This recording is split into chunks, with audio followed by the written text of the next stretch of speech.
C'est par grâce et par amour de Dieu que nous nous retrouvons encore à travers cette nouvelle vidéo et nous rendons grâce pour toutes les merveilles que nous avons reçues du Seigneur malgré les vicissitudes inhérentes à notre vie, malgré les difficultés, parce que les difficultés sont énormes, les difficultés sont innombrables. Et nous avons traversé des moments très difficiles de l'année 2024 à l'année 2025 et aujourd'hui nous sommes en 2025.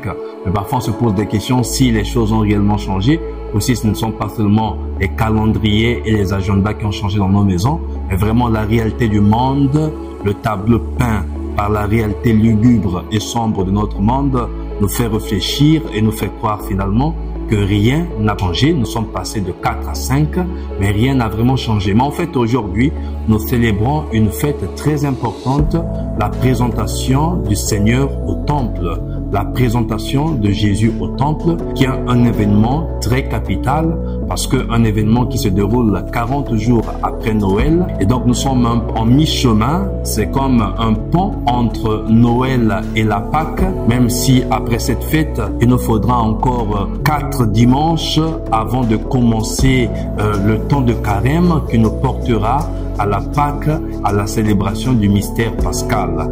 En fait, cette célébration est très importante, d'autant plus que Saint Luc, dans l'évangile qui nous est donné aujourd'hui, relie 2 événements très importants. La purification rituelle de la maman après la naissance de l'enfant, comme ça se faisait dans la culture juive, selon les prescriptions du livre de Lévitique 12 au verset 8.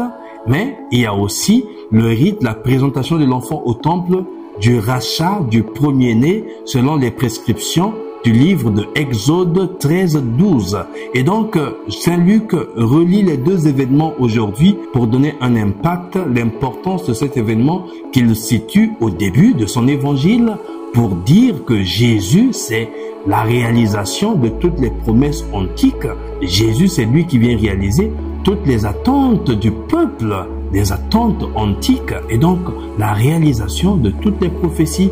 Et nous verrons évidemment avec la figure de Siméon et de Anne, ces anciens qui attendaient dans le temple la libération d'Israël, le salut de l'humanité, et donc ça se révélera évidemment à travers le cantique de Siméon et la prophétie qu'il donnera à Marie, aux parents de Jésus, Joseph et Marie, et aussi à l'accueil que la prophétesse Anne réservera à l'enfant dans le temple. Mais avant d'entrer dans le détail de cet évangile, pour comprendre vraiment le contexte dans lequel nous nous trouvons, il faudrait nous plonger dans la première lecture, la prophétie de Malachie. Le livre de Malachie, c'est le dernier livre de l'Ancien Testament avant de commencer le Nouveau Testament. Et donc Malachie, c'est un prophète qui apparaît vers l'an 440, l'an 430. Et donc, ce qui est important, c'est le message qu'il donne. Malachie va s'atteler sur 3 points essentiels. Il dénonce le faux culte, il insiste sur le jour du Seigneur, le respect du jour de Yahvé. Et il donne avec précision le message de Yahvé. Et donc Malachie se situe après l'exil à Babylone, quand on cherche à reconstruire la vie de la communauté, la vie de la société. Il s'agit d'un moment où la situation en Israël est désastreuse. La pauvreté matérielle et morale bat son plein, sévit dans tout le pays. Les gens sont déçus et découragés. Quel profit on a eu à respecter les commandements du Seigneur si les justes subissent le même sort que les pécheurs, si les justes sont punis aussi comme les pécheurs et souffrent tous pareillement. Et donc les gens se posent la question, pourquoi avons-nous respecté Yahvé si et seulement si les justes comme les pécheurs, tous nous sommes mis dans le même sac et nous subissons le même sort. Et donc, il y a une prise de conscience totale. Et les gens se posent la question, mais pourquoi on doit être au service d'un lobby, au service d'une caste? Il y a une remise en question de la réalité existante même de Dieu, mais du respect aussi de Dieu, mais aussi une prise de conscience de la réalité actuelle que le peuple vit. Et il y a une volonté manifeste qui se pointe à l'horizon pour sortir de cette crise. Et donc là, le prophète se lève pour parler au nom de Dieu, pour redonner courage, pour dire que il y a un messager que j'enverrai. Et le messager que j'enverrai préparera le chemin du Seigneur, préparera les cœurs, préparera les mentalités et aplanira le chemin. Dans cette prophétie de Malachie, on identifie quelquefois Élie, mais surtout Jésus lui-même identifiera à travers cette prophétie Jean-Baptiste qui sera le dernier des prophètes et qui préparera le chemin du Seigneur. Et donc le contexte de Malachie, c'est aussi peut-être le même contexte que nous vivons aujourd'hui dans un monde qui nous présente une théâtralité désolante, un désordre total. Nous vivons dans un tohu-bohu. Ici la guerre, là-bas le pillage, ici la dictature, là-bas la malnutrition, la pauvreté, la misère imposée comme un système de répression. Et donc nous vivons dans un monde où tuer une personne sans remords devient comme une habitude. Escroquer les gens, estorquer les gens, maltraiter, malmener les gens devient comme un mode opératoire pour embastiller les gens, un mode opératoire pour tenir les gens sous contrôle. Et donc nous vivons une réalité désastreuse, catastrophique, comme au temps de Malachie. Et donc une interpellation pour chacun et chacune de nous, nous qui sommes les prophètes d'aujourd'hui, parce que par notre baptême, nous devenons prêtres, prophètes et rois. Ce n'est pas une exclusivité des pasteurs ou des prêtres, des évêques de l'Église, mais c'est une mission qui incombe à tout chrétien baptisé et agissant dans notre milieu de vie, partout où nous sommes, et ne pas dénoncer comme faisait Malachie, c'est briller du silence coupable et complice. Et donc quand on est en face d'une situation qui nécessite une réponse, qui nécessite une lumière, et nous nous taisons, nous ne faisons rien, où nous faisons partie de cette situation-là, de ce problème-là, où c'est nous qui sommes vraiment le problème. Et donc, nous avons une mission de dénoncer, de corriger, d'éduquer, mais surtout d'apporter la lumière, d'apporter l'espérance, de conduire à la foi. C'est une mission que Jésus lui-même va assumer, comme le dit d'ailleurs la deuxième lecture de ce jour. Il sera un avec ses frères.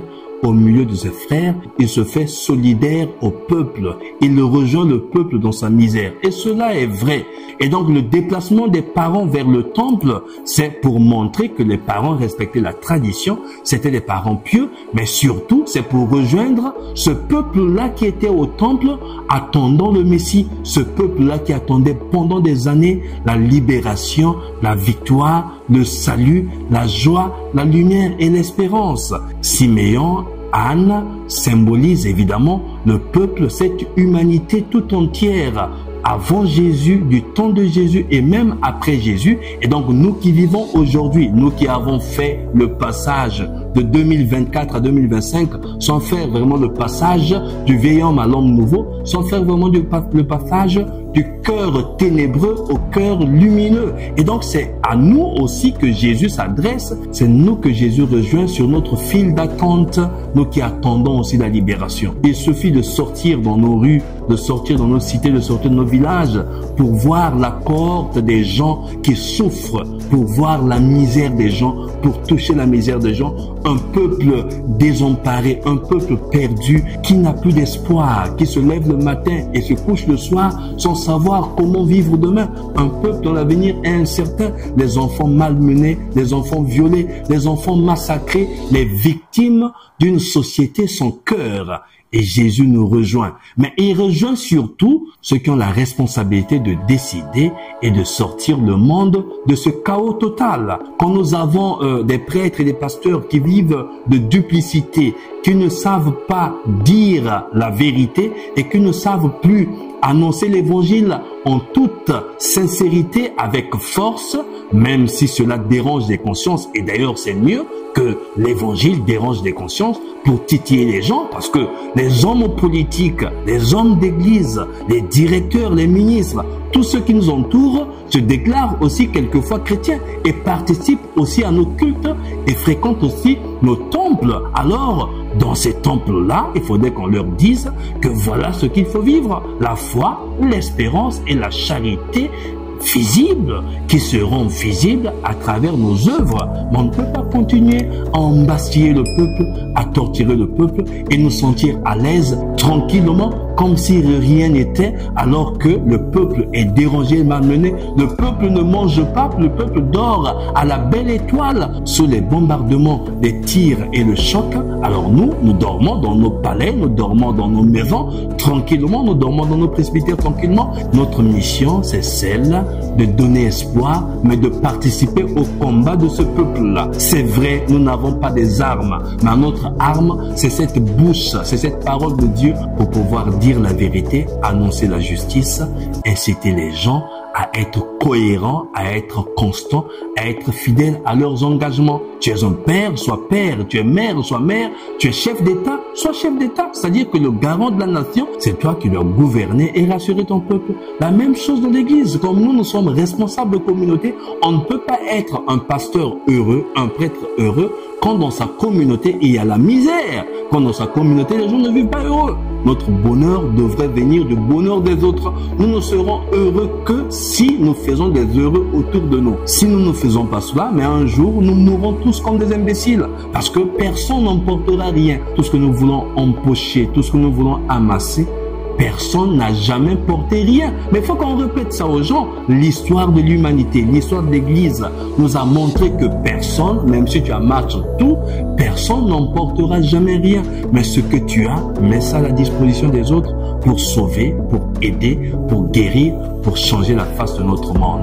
Vraiment, la situation de notre monde est très préoccupante. C'est presque le contexte dans lequel Malachie sort de la foulée pour annoncer, pour dénoncer, pour dire la vérité et pour conduire les gens au droit chemin, pour conduire les gens au salut. Alors, chers frères et sœurs, travaillons, sortons de nos commodités, sortons de nos sécurités fictives afin que nous bâtissions une société solide et solidaire, vraiment fraternelle, où chacun et chacune de nous se sent vraiment à la maison, se sent vraiment chez soi, où chacun et chacune de nous se sent vraiment membre d'une famille, cette grande famille de Dieu, cette grande famille qu'est l'humanité que nous formons. Alors que Dieu vous bénisse, priez pour moi comme je prie pour vous. Abbé Stephen Yanin Kodia, serviteur inutile.